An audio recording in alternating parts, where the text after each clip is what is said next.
ये सभा आज जो हो रही है उसका उद्देश्य बड़ा स्पष्ट है।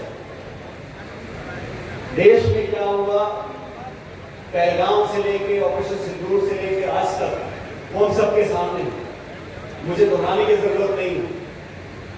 लेकिन इस देश में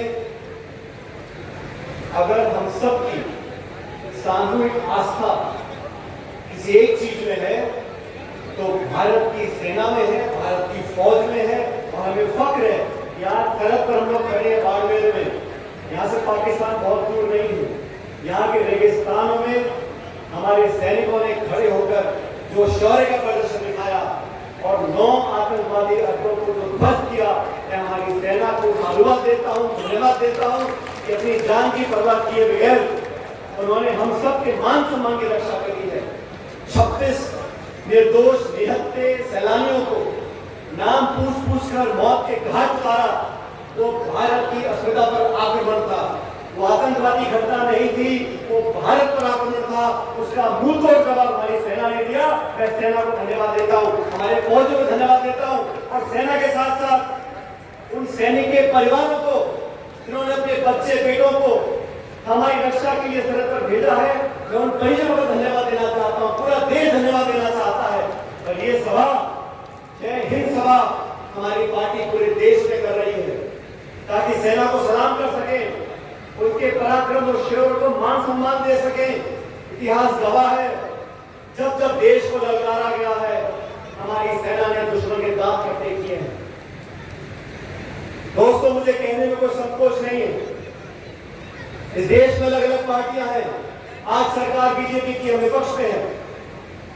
एक समय था जब देश की संसद पर आतंकवादियों ने हमला किया था, वो भी पाकिस्तान ने करवाया था। वाजपेयी जी प्रधानमंत्री थे, सोनिया गांधी जी नेता प्रतिपक्ष थी। उन्होंने सदन के पटल पे खड़े होकर बोला था कि वाजपेयी जी, हम आपके विरोधी हैं, हम विपक्ष में हैं, लेकिन आज लोकतंत्र के मंदिर पर हमला हुआ है, देश को जवाब देना पड़ेगा, हम आपके साथ खड़े हैं। ये राजनीति कांग्रेस पार्टी ने पहले भी दिखाई थी। उसी परंपरा का निर्वहन करते हुए 22 अप्रैल को राहुल गांधी जी और खड़गे जी ने कहा, पहलगाम में पाकिस्तान ने दोबारा दुस्साहस किया है। इनको मजा चखाने के लिए पूरे 140 करोड़ की आबादी वाला मुल्क, संपूर्ण विपक्ष, हर एक दल सरकार के साथ खड़ा है। हमने नहीं पूछा कि एलओसी से 400 किलोमीटर दूर पहलगाम में आतंकवादी घुसे कैसे। हमने नहीं पूछा कि चूक कैसे हुई। आज देश पर घाव हुआ है, हमारी माता बहनें विधवा हुई हैं। आज हमें बदला लेना है। पूरा देश एकजुटता से खड़ा रहा और हमारी सेना ने वो कर दिखाया जो हमें उम्मीद थी।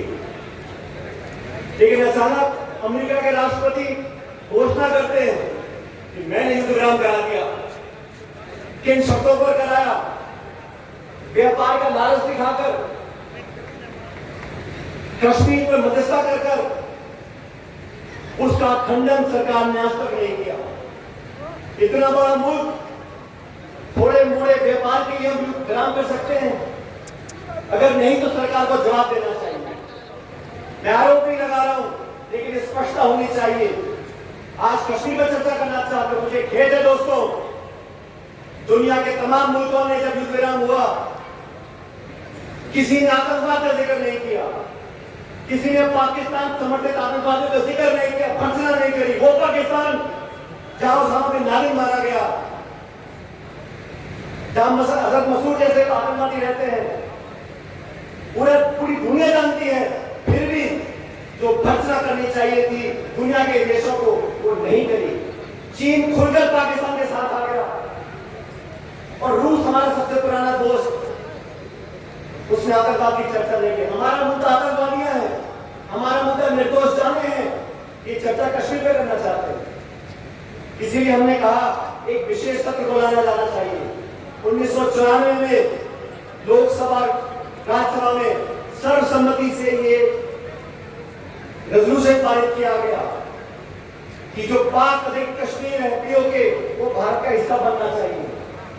ये प्रस्ताव सर्वसम्मति से पारित किया गया 94 में। आज वो समय आ गया कि दुनिया के 200 देशों को पता होना चाहिए, जब कश्मीर की बात आती है, आतंकवाद की बात आती है, भारत के अखंडता की बात आती है, पूरा देश एक है। अभी इतने सारे डेलीगेशन दुनिया के देशों में गए हैं,